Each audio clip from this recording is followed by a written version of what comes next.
ਮੈਂ ਔਰ ਡਾਕਟਰ ਅਵਧੇਸ਼ ਪਾਂਡੇ ਇੱਕ ਵਾਰ ਫੇਰ ਇੱਕ ਨਵੀਂ ਵਿਚਾਰ ਚਰਚਾ ਦੇ ਨਾਲ ਤੁਹਾਡੇ ਰੂਬਰੂ ਹੋਏ ਹਾਂ ਤੇ ਅੱਜ ਦੀ ਜਿਹੜੀ ਵਿਚਾਰ ਚਰਚਾ ਹੈ ਉਹਦਾ ਸੰਬੰਧ ਕਿਤੇ ਨਾ ਕਿਤੇ ਹੁਣੇ-ਹੁਣੇ ਘਟੀ ਇੱਕ ਘਟਨਾ ਦੇ ਨਾਲ ਹੈ।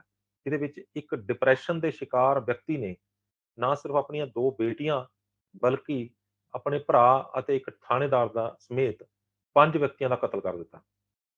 ਤੇ ਇਸੇ ਘਟਨਾ ਨੇ ਸਾਨੂੰ ਇਹ ਮਜਬੂਰ ਕੀਤਾ ਕਿ ਅਸੀਂ ਜਿਹੜੀ ਇਸ ਵੀਡੀਓ ਨੂੰ ਬਣਾਈਏ ਤੇ ਸਮਝੀਏ ਕਿ ਡਿਪਰੈਸ਼ਨ ਜਿਹੜੀ ਆ ਉਹ ਕਿਸ ਤਰ੍ਹਾਂ ਜਿਹੜੀ ਆ ਉਹ ਬੋਡੀ ਨੂੰ ਆਪਣੇ ਡਿਪਰੈਸ਼ਨ ਰੋਜ਼ ਕਿਸ ਤਰ੍ਹਾਂ ਆਪਣਾ ਬੋਡੀ ਨੂੰ ਕਬਜ਼ੇ 'ਚ ਲੈ ਲੈਂਦਾ, ਸਰੀਰ ਨੂੰ ਕਬਜ਼ੇ 'ਚ ਲੈ ਲੈਂਦਾ ਤੇ ਇੱਕ ਹਿਪਨੋਟਾਈਜ਼ ਹੋ ਕੇ ਬੰਦਾ ਹਿਪਨੋਟਿਜ਼ਮ ਦਾ ਸ਼ਿਕਾਰ ਹੋ ਕੇ ਇੱਕ ਅਜੀਬ ਜਿਹੇ ਹਿਪਨੋਟਿਜ਼ਮ ਦਾ ਸ਼ਿਕਾਰ ਹੋ ਕੇ ਬੰਦਾ ਕਤਲ ਕਰ ਦਿੰਦਾ, ਕਿਸੇ ਦਾ ਕਤਲ ਕਰ ਦਿੰਦਾ ਜਾਂ ਆਪਣੇ ਆਪ ਨੂੰ ਵੀ ਮਾਰ ਲੈਂਦਾ। ਕਿਉਂ ਹੁੰਦਾ ਇਹਦੇ ਪਿੱਛੇ? ਕੀ ਕਾਰਨ ਨੇ? ਆਪਾਂ ਡਾਕਟਰ ਅਵਧੇਸ਼ ਪਾਂਡੇ ਤੋਂ ਜਾਣਦੇ ਹਾਂ। ਡਾਕਟਰ ਸਾਹਿਬ ਤੁਹਾਡਾ ਨਿਊਜ਼ ਏਸ਼ੀਆ ਪੰਜਾਬੀ ਤੇ ਬਹੁਤ-ਬਹੁਤ ਸਵਾਗਤ ਹੈ ਜੀ। ਸਤਿ ਸ਼੍ਰੀ ਅਕਾਲ ਜੀ। ਸਤਿ ਸ਼੍ਰੀ ਅਕਾਲ ਜੀ। ਡਾਕਟਰ ਸਾਹਿਬ ਜਿਸ ਤਰ੍ਹਾਂ ਮੈਂ ਜ਼ਿਕਰ ਕੀਤਾ ਬੜੀ ਹੀ ਦੁਖਦਾਈ ਘਟਨਾ ਹੁਣੇ-ਹੁਣੇ ਵਾਪਰੀ ਹੈ।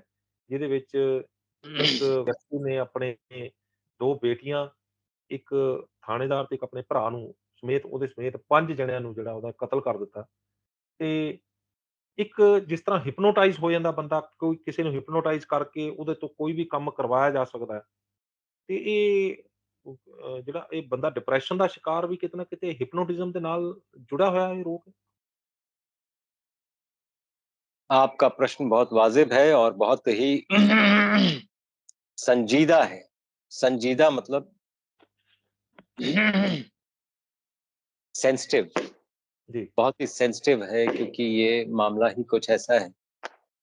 जी, पहली बात तो जितने भी लोगों का डेथ हुआ मैं मेरी संवेदनाएँ उनके और उनके परिवार के साथ हैं। जी, मैं लेकिन एक बात बोलना चाहूँगा कि इंसान ऐसे बिहेवियर्स क्यों करता है? जी, तो ऊपर वाले ने इस ब्रह्मांड में अगर कुछ बहुत ही नायाब चीज़ बनाई है, वो है ह्यूमन एंड ह्यूमन बॉडी। जी, जी। इससे सोफिस्टिकेटेड डिवाइस हुँ, न थी, न है, न हो सकती है बिल्कुल। प्लैनेट अर्थ पे। हुँ, हैविंग सेड दिस, इस डिवाइस को गवर्न चलाने वाला। गवर्न करने का हाँ, चलाने के पूरे पावर्स इसी डिवाइस को दिए गए हुँ, हैं। हुँ, जैसे अगर टेलीफोन बहुत अच्छा है तो उसको आप चलाते हैं, हुँ, हुँ, लेकिन इस डिवाइस ये स्वचालित है, हुँ, ऑटोमेटिकली। वही इंसान जो ये कर रहा है, जिस उसी डिवाइस को वही इंसान चला रहा है, कोई और नहीं चला। हुँ, हुँ, आपने दूसरी बात की हिप्नोटिज्म की। हुँ, हुँ,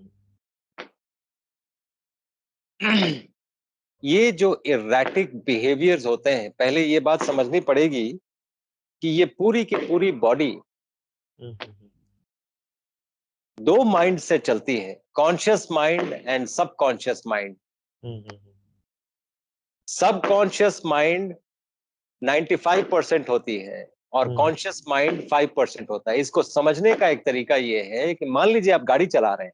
हुँ, हुँ, हुँ, कई बार क्या होता है कि कॉन्शियस माइंड से आप कोई थॉट में हैं, तो उस हुँ, थॉट में बहुत दूर चले जाते हैं, तब तक 10-15 किलोमीटर निकल जाता है। अचानक आपको ख्याल आता है हुँ, कि 10-15 किलोमीटर निकल गया, मैं अचानक जहाँ पर ब्रेक मारना था, जहाँ पर मुड़ना था, वहाँ पर मुड़ भी गया और आप हुँ, कॉन्शियस माइंड से ड्राइविंग सीट पे नहीं हैं। हुँ, हुँ, हुँ, तो कौन चला रहा था गाड़ी? Subconscious mind. Yes, hmm, hmm, subconscious mind is a programmed mind hmm, और हुँ, उसके प्रोग्राम को प्रोग्राम कौन करता है? वही कॉन्शियस माइंड है। हुँ, हुँ, तो कॉन्शियस माइंड को कॉन्शियस रखने के लिए, उसको सजग और सज्ज रखने के लिए हुँ, हुँ, नर्व्स के साथ-साथ हार्मोन्स की ज़रूरत पड़ती है। हुँ, अगर मैं संक्षेप में बताऊँ तो डोज़ है उसका नाम, उसको डोज़ देना पड़ता है। हुँ, हुँ, हुँ, डोज़ का स्पेलिंग क्या है? DOSE। हुँ, यस। यही नाम है उन हार्मोन्स का, जिनको हैप्पी हार्मोन्स बोलते हैं। डी से डोपामीन, से ऑक्सीटोसिन, एस से सेरोटोनिन और ई से एंडोर्फिन्स। क्या बात। तो ये डोज जो है अगर ब्रेन में सही नहीं है तो कॉन्शियस माइंड सही नहीं होगा, डिप्रेस्ड होगा। तो पहला चीज डिप्रेशन का ये है। तो ये डोज कहां से आता है? ब्रेन खुद ये मैन्युफैक्चर नहीं करती है, ये मैन्युफैक्चर होता है गट में। और वेगस नर्व के थ्रू ब्रेन में जाता है। इसी को कहते हैं गट ब्रेन कनेक्शन, जो आजकल का नया साइंस है। अगर आप गट ब्रेन कनेक्शन लिखेंगे तो आपको पता चल जाएगा कि ये लेटेस्ट साइंस है कि आपका गट माइक्रोबायोम रिस्पॉन्सिबल है आप अपने दिमाग से क्या सोच रहे हैं, या किस दशा में है, डिप्रेस्ड है या हैप्पी है या सैड है, या क्या रीजन है। ये हार्मोन्स डिसाइड करते हैं। जिसको आपने अगर मुन्ना भाई एमबीबीएस पिक्चर देखा होगा, देखा। उसमें केमिकल लोचा, वो जो बोलते हैं ना कुछ केमिकल लोचा है ब्रेन में, तो वो लोचा क्या है? यही डोज है। यही डोज है जो केमिकल लोचा है ब्रेन में। अगर इसकी मात्राएं कम हो जाती हैं तो बंदा डिप्रेस्ड हो जाता है। और इसके इंटरचेंजेबल है, मतलब नहीं सॉरी, इंटरचेंजेबल नहीं है ये इंटरडिपेंडेंट हार्मोन्स हैं। अगर एक दूसरे डोपामिन कम हुआ निर्भर है। तो ऑक्सीटोसिन भी कम हो जाएगा, सेरोटोनिन भी कम हो जाएगा, एंडोर्फिन्स भी कम हो जाएंगे। और अब तक तो जो मैंने बताया ये साइंस है। मैं जिस बात पे पीएचडी कर रहा हूं वो है पाइनियल ग्लैंड, तीसरी आंख। और मैं इसी बात को प्रूव करना चाह रहा हूं कि पाइनियल ग्लैंड ही ये सारा कुछ संचालित, स्वचालित और सुचारू रूप से चलाता है। तीसरी आंख। जी। और ये पाइनियल ग्लैंड कहते हैं। पाइनियल ग्लैंड आप वैसे समझें कि एक कैमेलियन को गिरगिट कहते हैं। गिरगिट अपना रंग कैसे बदल लेता है? पाइनियल ग्लैंड से। पाइनियल ग्लैंड से वो सेंस कर लेता है कि बैकग्राउंड ग्रीन है, तो अपने आप को ग्रीन कर लेता है, अपने आप को कैमोफ्लेज करने के लिए, बचाने के लिए। ये सब सर्वाइवल टेक्निक्स है। ये सब सर्वाइवल टेक्निक्स है। इंसान के पास सर्वाइवल ब्रेन भी है, प्रोसेसिंग ब्रेन भी है और थ्राइविंग ब्रेन भी है। तो सर्वाइविंग और थ्राइविंग डिपेंड करता है कि आप किस मोड में चल रहे हैं। अगर सर्वाइवल पे हैं तो फिर आप जानवरों की तरह सोचेंगे, और अगर थ्राइविंग में हैं तो इन चीजों से बियॉन्ड सोचेंगे। तो नॉर्मली थ्राइविंग के लिए डोज की जरूरत पड़ती है ज्यादा मात्रा में। इसीलिए कहते हैं जैसा अन्न वैसा मन। वैसा मन, बिल्कुल।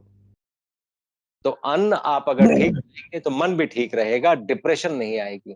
जब आप डिप्रेस्ड फूड खाएंगे, प्री कुक्ड फूड, एक बार कुक हो गया फिर आपने रख दिया फ्रिज में, फिर बाहर निकाला, उसको गर्म किया और फिर खाया, तो वो रीकुक्ड फूड हो गया। वो और ज्यादा आपको depress, because that is depressed food. इसलिए फ्रेश फूड खाना जरूरी है, क्योंकि एंडोर्फिन्स, डोपामीन, ऑक्सीटोसिन, सेरोटोनिन, ये चारों हार्मोन्स गट में बनते हैं और यहां से ट्रांसफर होते हैं ब्रेन में। तो इनकी मात्रा अगर गट में ज्यादा है तो ज्यादा ट्रांसफर होंगे, कम है तो कम ट्रांसफर होंगे। तो इसीलिए वो कहते हैं कि जिस खाने में किसी की आह लगी हो वो अन्न खाना नहीं चाहिए, दैट इज डिप्रेस्ड फूड। और अगर आप नॉन वेज खाते हैं उसमें तो आह लगी ही है। अगर आप दूध पीते हैं वो हक आपका नहीं है, वो गाय के बछड़े का था। वो हक मार लिया आपने, तो गाय की आह उसमें लगी है, उसमें सम्मिलित है। इसीलिए वो बीमारियां कॉज करती हैं। Looking at the philosophical angle also, apart from the scientific angles that we have already discussed, तो ये है और ये रीजन है। तो समहाउ अगर हम अपना डिप्रेशन के लिए जो दवाइयां बनी है इस पे थोड़ी बात कर लेते हैं। मोटी सी बात ये है समझने वाली कि फार्माकोलॉजी अभी उस स्टेज में नहीं पहुंची है कि हमारे पास कोई ऐसी दवा है जो इसके लिए ये दवा एग्जैक्टली काम करती है, एग्जैक्टली नहीं करती है, ऐसी कोई चीज नहीं है। ये मोर और लेस। तो सेंट्रल नर्वस सिस्टम के लिए दो ही मोर और लेस दवाइयां हैं। या तो सेंट्रल नर्वस सिस्टम को, ब्रेन को ज्यादा जागृत कर देती हैं या ज्यादा सुला देती हैं, बस इतना ही है। तो अगर कोई डिप्रेस्ड है तो उसको जागृत करने की दवा दे दी जाती है। ये दवाइयां कितनी इफेक्टिव है, कितनी नहीं है, ये बात मैं विथ रेस्पेक्ट टू न्यूरोलॉजिस्ट में छोड़ता हूं उन पे। लेकिन पेशेंट्स ये देख रहे हैं, वो खुद ये बताएं कि अगर डिप्रेशन की दवा ले रहे हैं तो क्या वो ठीक हो गए। वो तो सो रहे हैं, उनको नींद आ रही है और कईयों को तो खाकर भी नींद नहीं आ रही। दूसरा एक क्यू लेना चाहिए इससे, जो मैं हर बार एक हिंट देता हूं पेशेंट्स बिना कोई दवा के ठीक कैसे हो सकता है। मेरा दावा है मैं तो बहुत से न्यूरोलॉजिस्ट मेरे दोस्त हैं, साइकियाट्रिस्ट मेरे दोस्त हैं, सैकड़ों नहीं हजारों में होंगे नहीं सैकड़ों में होंगे।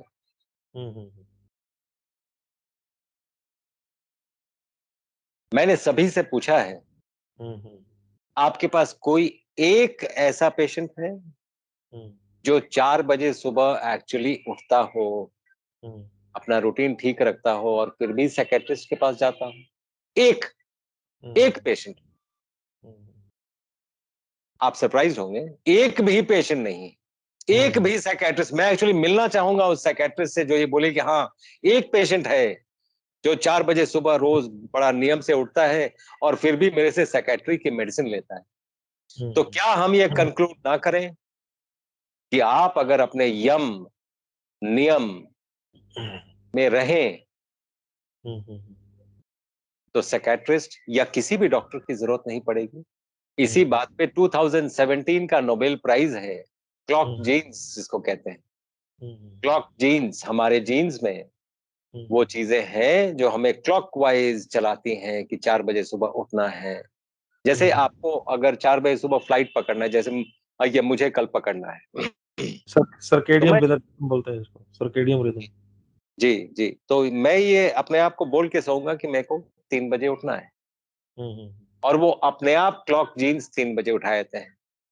लोगों ने देखा भी होगा, महसूस भी किया होगा कि आप जैसे ही ब्रेन को जो भी इंफॉर्मेशन दे के सो जाते हैं, एग्जैक्टली उस टाइम पे ब्रेन जग जाती है। मेरे साथ भी होता है, और आपको मैंने सबको किया ऐसा। सबके साथ होता है। सब लोगों के साथ के पास ये एक्सपीरियंस होगा जितने लोग ये सुन रहे हैं। तो उसको सज्ज रखने के लिए हमें कुछ रूल्स ऑफ द कॉस्मोस है। अगर और कुछ नहीं तो जैनों से सीखना जरूरी है। Jains rule of the Cosmos बहुत फॉलो करते हैं, बहुत। तो ये सीखने ऐसी बातें हैं। दूसरा ये है कि ये फूड्स रिस्पॉन्सिबल हैं आपको डिप्रेस्ड बनाने के लिए। ओबेसिटी रिस्पॉन्सिबल है, बीमारियां रिस्पॉन्सिबल है, और सबसे बड़ा रिस्पॉन्सिबल है आज के दिन का फ्रस्ट्रेशन। आज के दिन लोग फ्रस्ट्रेटेड हैं। पोस्ट कोरोना देखिए काम खत्म हो गया लोगों का। लोगों के पास काम नहीं है ज्यादा, मार्केट में पैसे नहीं है ज्यादा। डिप्रेशन की ये स्थिति है कि सभी लोग डिप्रेशन में हैं। कुछ लोग ज्यादा हैं, कुछ लोग कम हैं, लेकिन डिप्रेशन में सब हैं ऑलमोस्ट। उस डिप्रेशन में कई बार फ्रस्ट्रेशन आ जाता है कि अब क्या करें, कुछ समझ नहीं आ रहा है। और अगर ये हार्मोन्स की कमी हो तो आदमी ऐसे स्टेप ले सकता है और ये हो सकता है, ये संभव है। इसको हम साइंटिफिकली एक्सप्लेन कर सकते हैं। ये क्या है? तो डॉक्टर साहब, आपने हर बार जो है वो साइंटिफिकली प्रूव किया है कि ये चीज़ें ऐसी होती हैं, इसकी वजह से जो है आगे ये बीमारी होती है। तो अभी आपने 4 हार्मोन्स का नाम दिया है, वो 4 हार्मोन्स की कमी हो जाती है, इम्बैलेंस हो जाता है, तो ये सारा कुछ जो है गड़बड़ाने लगता है। तो दिमाग जो है वो मतलब उल्टे-सीधे हरकतें करने शुरू कर देता है। तो डिप्रेशन जो है उसमें जब ये गड़बड़ होता है, तो क्या होता है? उसमें अंदर क्या हो रहा है उसमें कि वो गड़बड़ होना शुरू हो गया? उसमें क्या वो करने वाला था और क्या वो गड़बड़ हो गया उसमें? थोड़ा-सा ये साइंटिफिकली कर बताएँगे? हार्मोन्स जो हैं, हार्मोन्स का रोल यहाँ पे समझना पड़ेगा कि हार्मोन्स का रोल क्या है।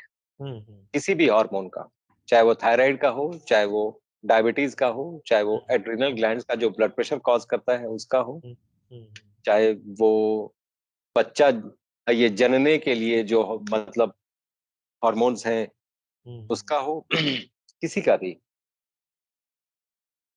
समझने वाली बात ये है हुँ, कि ब्रेन से जो हमें सेंसरी सेंसरी परसेप्शन ये मिला कि बाहर ठंड है, हुँ, हुँ, हुँ, तो मोटर परसेप्शन से आया कि रोंगटे खड़े हो गए, हुँ, ताकि एयर को ट्रैप कर लिया बीच हुँ, में। हुँ, तो रोंगटे अगर एक-एक जो रोंगटे हैं, वहाँ पर नर्व का सेल नहीं नहीं पहुँचा है। हुँ, हुँ, नर्व का सेल स्किन के किसी कुछ-कुछ पार्ट्स में है। हुँ, हुँ, तो रोंगटे तक जानकारी कैसे जाती है कि ब्रेन ये बोल रहा है कि एयर को ट्रैप करना है। कैसे जानकारी जाती है? हार्मोन्स के थ्रू। हुँ, यही हार्मोन्स हैं जो actually signal cell to cell transfer करते हैं। हुँ, लैंग्वेज ऑफ द बॉडी है भाषा हार्मोन्स। है भाषा है। भाषा, जैसे हम और आप हिंदी में बात कर रहे हुँ, हैं, वैसे हुँ, ये भाषा है। बॉडी की भाषा हार्मोन्स हैं। तो हुँ, हार्मोन्स इसीलिए बॉडी भेजती है कि यहाँ पे कम है, यहाँ पे ज़्यादा है, यहाँ पे ज़्यादा कर दो, यहाँ पे कम कर दो। वो बॉडी अपने आप बैलेंस करती है। जब हुँ, बॉडी के पास है ही नहीं, तो कहाँ हुँ, से भेजेंगे? हुँ, हुँ, हुँ, इसलिए उसको कैसे अगर बढ़ाया जाए ताकि हार्मोन्स की का लेवल ब्रेन में सही रहे। ये बॉडी अपने आप ये कर लेती है, लेकिन उसके लिए कुछ इनपुट्स चाहिए। हुँ, कि फूड से मिल सकते हैं, हवा से मिल सकते हैं, बिकॉज़ यही 2 इनपुट के तरीके हैं। तीसरा हुँ, है स्किन जो एब्ज़ॉर्ब करती है। हुँ, हुँ, तो आप ऐसी चीज़ें करते रहें जो केमिकल मुक्त हों, तो आपके हार्मोन्स बॉडी अपने आप बनाती भी रहेगी और चीज़ें ठीक रहेंगी। और रॉ फूड से ये बहुत ज़्यादा ये आता है, क्योंकि cooked food is called hopeless food. Hopeless क्यों? क्योंकि होप निकल गया उसमें से। हुँ, हुँ, एच से हार्मोन्स, ओ हुँ, से ऑक्सीजन, पी से हुँ, फाइटोन्यूट्राइएंट्स और ई से एंजाइम्स निकल गए फूड से, इसीलिए वो होपलेस हो गया हुँ, कुक्ड फूड। इसलिए रॉ फूड में हार्मोन्स भी होते हैं, ऑक्सीजन भी होता है, फाइटोन्यूट्राइएंट्स भी होते हैं और एंजाइम्स भी होते हैं, जो आपकी बॉडी को रिप्लेनिश करते हैं और आपकी बॉडी ठीक से सुचारू रूप से वो हार्मोन्स लेके जहाँ-जहाँ भेजना है, हुँ, भेज भी सकती है। हुँ। अच्छा डॉक्टर साहब आपने पिछली वीडियो में एक कमाल की जानकारी दी थी कि हल्दी जो है वो इन्फ्लेमेशन वाली वीडियो थी। हल्दी जो है वो हर बीमारी ठीक कर देती है, हर बीमारी में वो हल्दी और एक चुटकी काली मिर्च की अगर डाल के उसमें कोसे पानी में ल्यूक वार्म वाटर में मतलब उसमें डाल के पिया जाए 2-3 बार दिन में, तो हर बीमारी ठीक हो सकती है। तो इस बार आप क्या जानकारी देने वाले हैं कि अगर हार्मोन इम्बैलेंस हो गए हैं, कुक फूड तो आप हर बार बोलते हैं। कुक फूड तो आप हर बार बोलते हैं कि कुक फूड हमें बंद करना होगा, रॉ फूड हमें लेना होगा। तो हल्दी एक हर्ब है, एक हमारा पार्ट ऑफ फूड है। ऐसा ही कुछ और फूड जो हमारे हार्मोन्स को बैलेंस करता हो, जिसमें क्योंकि हार्मोन्स की बीमारियाँ जो हैं वो बहुत सारी हैं, थोड़ी नहीं है। दिमाग की जितनी बीमारियाँ होंगी वो हार्मोन्स से रिलेटेड होगी। जो यूट्रस की जितनी बीमारियाँ वो हार्मोन्स से रिलेटेड है। थायराइड जी जो है वो हार्मोन बहुत सारी बीमारियाँ जो हार्मोन से रिलेटेड होती हैं। तो क्या आप आज कुछ पिटारा खोलने वाले हैं, कोई जानकारी का? पहली बात तो मैं ये बोल दूँ कि मैं ऐसा नहीं है कि कुक्ड फूड का समर्थक नहीं हूँ।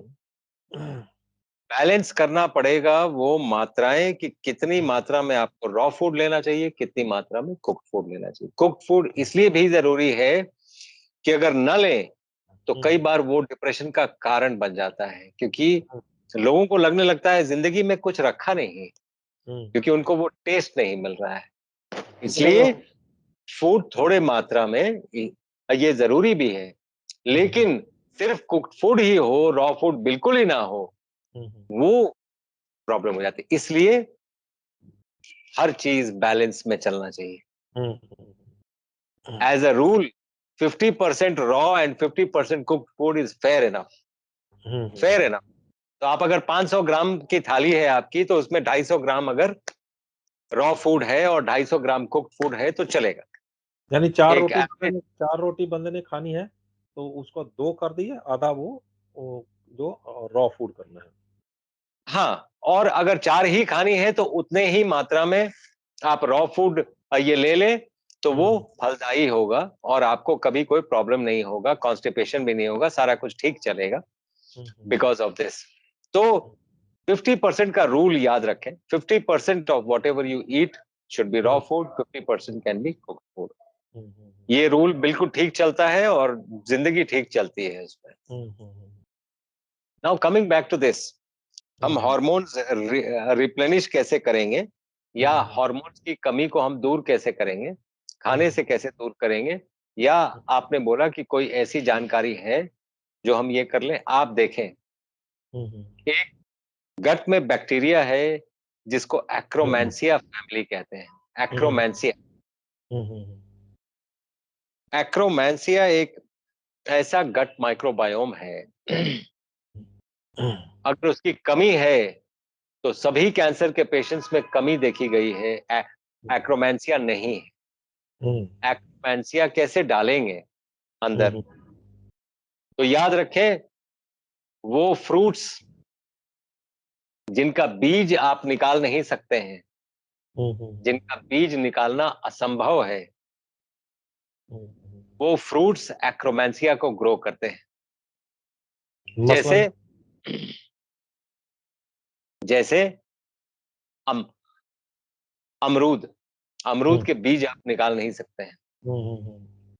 जैसे कीवी, कीवी के बीज आप निकाल नहीं सकते हैं। जैसे केला, केले के बीज आप निकाल नहीं सकते हैं। अंगूर अंगूर के बीज तो निकाल सकते हैं।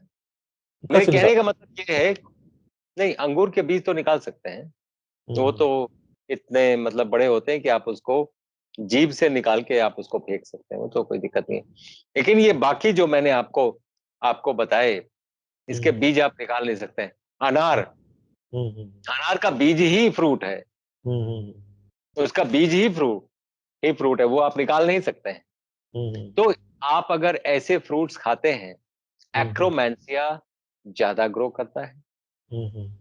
पोमेग्रेनेट से आप अगर लिटरेचर में भी देखें तो इसके कई स्टडीज हैं। तो इन सब चीजों से एक्रोमैंसिया बढ़ता है, और एक्रोमैंसिया रिस्पॉन्सिबल है डोज के लिए। डोज मतलब डोपामीन, ऑक्सीटोसिन, सेरोटोनिन और एंडोर्फिन्स के लिए एक्रोमैंसिया बहुत बड़ी रिस्पॉन्सिबिलिटी है उसकी। अगर वो सही मात्रा में है तो डोज ठीक ठीक बनेगा, दिमाग डिप्रेस्ड नहीं होगा। अच्छा, एक बात बताइए डॉक्टर पांडे कि जी। अक्सर देखने में आता है कि डोपामाइन जो हार्मोन्स है, वो खुशी का कारक माना जाता है। तो डोपामाइन और जो खुशी का कारक कुछ भी होगा, खुशी के मौके पर होते हैं, जो भी मौका होता है उसके ऊपर बोला जाता है कि कुछ मीठा हो जाए। तो मीठा जो है वो डोपामाइन बनाने में काफ़ी कुछ सहायक भी होता है। डोपामाइन उसमें बनते हैं। तो क्या आप इससे सहमत हैं कि कुछ मीठा हो जाए तो उससे भी जो डिप्रेशन जाता है? आप जो बात बोल रहे हैं वो रिवॉर्ड सेंटर की बात बोल रहे हैं। ब्रेन में एक रिवॉर्ड सेंटर होता है हुँ, हुँ। कि आप ऐसा कुछ कर लो, आपको ये रिवॉर्ड मिलेगा। हुँ, हुँ। हम इससे बच्चों को प्रेरित करते हैं कि आप इतना कुछ कर लो, आपको ये देंगे, तो वो हुँ, इतना कुछ कर लेते हैं। हुँ, आप हुँ। एग्जाम में फर्स्ट आ जाओ तो आपको ये देंगे, मतलब ये रिवॉर्ड का जो सिस्टम है, तो ब्रेन में रिवॉर्ड का सिस्टम है, और रिवॉर्ड जो है वो हमेशा ये होता है कि हम क्या कुछ ऐसा करें कि हमें वो रिवॉर्ड मिले। तो जितने भी नशे भी हैं, नशे भी रिवॉर्ड सिस्टम से चलते हैं। वो जो एडिक्ट्स होते हैं, उनको लगता है कि मैं ये कर लूंगा तो ये रिवॉर्ड मिल जाएगा मुझे, ऐसा उनकी ब्रेन में मान्यता बैठ जाती है। तो ये मान्यताएं बैठाता कौन है? पूछने वाली बात यह है कि ये मान्यताएं बैठाता कौन है? आपका माइक्रोबायोम। अगर आपको आइसक्रीम खाने का मन है या मीठा खाने का मन है, तो आपका वो पार्ट ऑफ द माइक्रोबायोम ज्यादा विकसित है जो आपको बार बार प्रेरित कर रहा है, आपको बार बार इंफॉर्मेशन दे रहा है कि मीठा खाना है। और जैसे ही मीठा आता है, वो कुछ कुछ डोपामीन, कुछ एंडोर्फिन्स रिलीज करता है, तो आपको रिवॉर्ड का भी आता है कि हाँ, रिवॉर्ड मिल गया, मैं आज बहुत खुश हूं, मैंने ये मीठा खा लिया। तो ये ऐसे चलता है। तो ये जो मीठे में, और जो आपने बोली कि मीठे में डोपामीन है, इसमें एक ही फूड में ये प्रूव्ड है, चॉकलेट में। जो डार्क ब्लैक जो डार्क ब्लैक जो फैक्टर्स। डार्क चॉकलेट्स होते हैं, डार्क चॉकलेट्स में डोपामीन की मात्रा ज्यादा होती है। ये साइंटिफिकली प्रूवन है, वही आप शायद बात बोल रहे थे। मैं वही बोल रहा लेकिन था। हाँ, तो ये सारा कुछ गट माइक्रो से प्रेरित है। तो गट माइक्रोबायोम अगर ठीक है आपका, आप फर्ज करिए किसी संत के सामने आप ये सभी चीजें रख दीजिए, शायद वो इस तरफ देखेगा भी नहीं, क्योंकि उसका दिमाग और ब्रेन और गट दोनों बहुत स्ट्रांगली कनेक्टेड है और बहुत स्ट्रांग है। He does not give in to ये जो छोटी छोटी ये बातों में ना, हम we give in to that, चलिए ठीक है आज ये कर लेते हैं। They are very strong. उनका गट ब्रेन एक्सेस भी बहुत स्ट्रांग होता है। इसी तरह का एक इंसान है, वो जिसका जो ब्रीदिंग के लिए जाना जाता है, उसको उसका नाम नहीं याद आ रहा मुझे। कई नोबेल प्राइजेस हैं, कई Guinness book of world record हैं उसके नाम पे, जो सांस लेने के लिए, सांस लेके बीमारियां ठीक कैसे करते हैं, इसके ऊपर हम एक वीडियो बना सकते हैं कि सिर्फ सांस लेने से आप कैसे बीमारियां दूर कर सकते हैं। कि पेन भी है, अगर हेडेक हो रहा है, सिर्फ सांस लेने से कैसे हेडेक दूर हो जाएगा, क्यों दूर होगा, साइंस क्या है उसके पीछे, we can have a video for that. बिल्कुल बनाएँगे, बिल्कुल बनाएँगे। हुँ। तो एक बात बताइए कि अभी आपने माइक्रोबायोम की बात की है। मुझे लगता है कि बहुत सारे दर्शकों को ये साइंटिफिक लैंग्वेज जो है वो समझ में नहीं आई होगी कि माइक्रोबायोम जो है वो क्या चीज़ है जो हमें प्रेरित करता है, हमें उकसाता है, हमें ये करने के लिए मजबूर, उसको रिवार्ड वाली बात भी करवाता है कि ये करो। नशा भी एक रिवार्ड बोल रहे हो आप, मीठा खाने से खुश होने वाला भी रिवार्ड बोल रहे हैं। तो अलग-अलग चीज़ें टेस्ट बड्स को वो उसको उकसाता है कि आप ऐसा करो।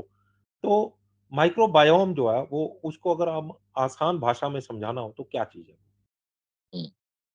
माइक्रोबायोम, आप 90% माइक्रोब्स हैं, 10% ह्यूमन सेल्स हैं।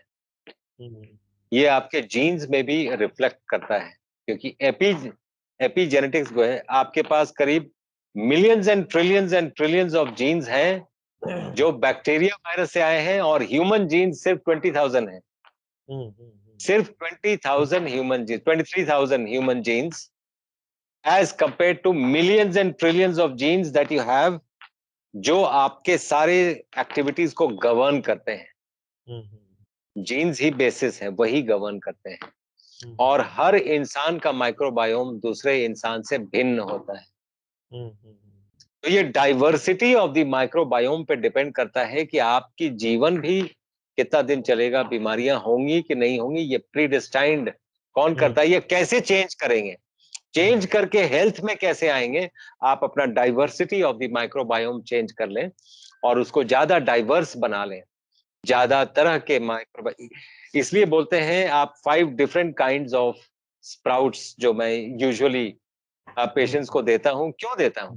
एक ही स्प्राउट, फंडा सेम है, क्यों 5 डिफरेंट काइंड्स ऑफ स्प्राउट, क्यों 5 डिफरेंट काइंड्स ऑफ सैलेड्स, क्यों 7 रंग के फ्रूट खाने चाहिए? मतलब ये सब जो धारणाएं हैं, आप जितना डाइवर्स फूड्स लेंगे उतना आपका माइक्रोबायोम डाइवर्स होगा।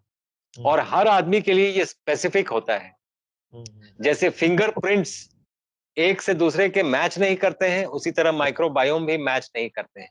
तो ये डिपेंड करता है आप कौन सा माइक्रोबायोम लेके चेंज कर रहे हो। लेकिन फिंगरप्रिंट तो आप चेंज नहीं कर सकते हैं, लेकिन माइक्रोबायोम पूरी तरह चेंज कर सकते हैं।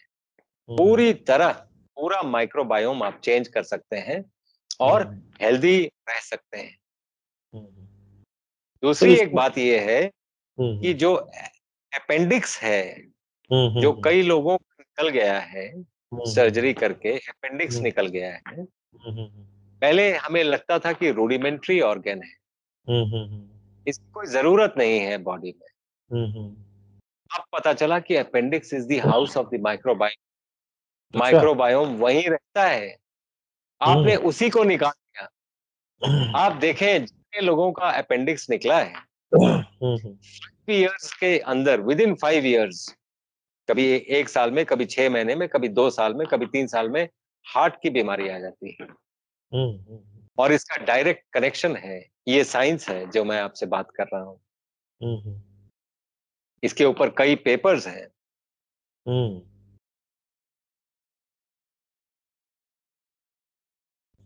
तो आपने ये माइक्रोबायोम की बात बड़े विस्तार से समझा दी। तो इसमें आपने बोला कि ये कहाँ पे होता है, तो ये भी कम और ज्यादा होने से बीमारियां या कुछ इसका भी संबंध होता है, कम या ज्यादा होने से? माइक्रोबायोम ही डिक्टेट करता है कि आप बीमार हैं, हेल्दी हैं या नहीं है। किसी और भी ये तरह, माइक्रोबायोम, यस, किसी भी तरह।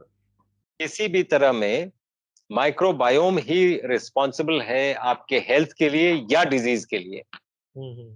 अगर आप हेल्दी हैं तो माइक्रोबायोम रिस्पॉन्सिबल है, अगर आप डिजीज हैं तो माइक्रोबायोम रिस्पॉन्सिबल है।